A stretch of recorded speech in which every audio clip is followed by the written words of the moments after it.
Talking about Democrats, Democrat heartland of California has lost another billionaire. Meta CEO Mark Zuckerberg is fleeing Gavin Newsom's California and heading to Florida. Army. He has purchased a massive waterfront mansion in Miami and he is expected to live in it. It's not supposed to be a holiday home. They're expecting him to move to the red state in April.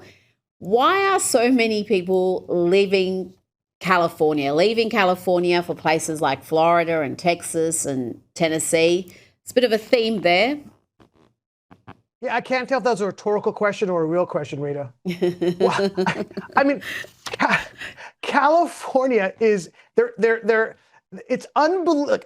Here's the data. Okay, in the last 10 years, 10 million people have left California, including dozens of billionaires like Mark Zuckerberg, taking with them all their job creation, all their innovation. It's all going out the door to the states who are welcoming people who want to create wealth, okay? Not California. You know, the greatest stat of all is that if you want to rent a U-Haul one way from California to Texas, it is 4 times more expensive in that direction than Texas coming back to, because no one is doing that. Look, this hurts my heart. It does. As you know, I am a I live in New York, but I am a LA boy. I am a California boy at heart, okay? And it pains me to no end to see the destruction of my state.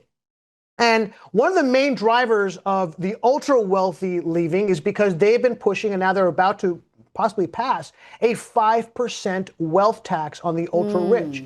Now, to be clear what that is, you're talking about real estate holdings for businesses, you're talking about ownership of businesses, and you're talking about stock portfolios. And for those who don't understand what that means, that's not an extra 5% tax on your earnings. What that means is if you own a business that you haven't realized its gains because you're pouring all the money back into the business, if the business is valued at $1 billion, right? And I was told there wasn't going to be any math on this interview, but I guess there's going to be. You're talking about tens of millions of dollars that you have to pay because you have a business, or if you have stockholders, if you haven't realized the gains in your stock. It doesn't matter if you don't have that money. You have to pay that in taxes. No one could do that. Okay, that is a horrific albatross to have on you. And what that has done is driven people away. Now they've tried wealth taxes all over the world, and they have all failed spectacularly. Okay.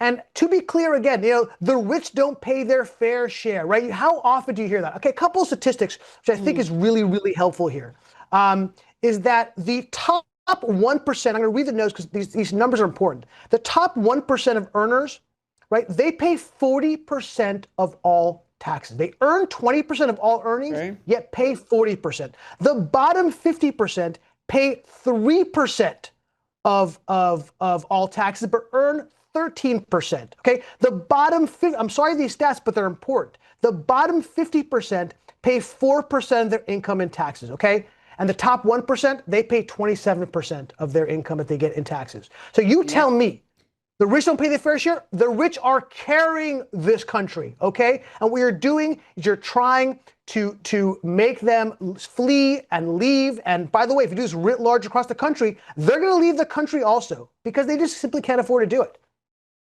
As long as when they move to those red states, and we're seeing that similar trend from New York as well to places like Texas and Florida and Tennessee, just don't keep voting the same way that you have, because a lot of these people fleeing California keep voting Democrat in their new home state.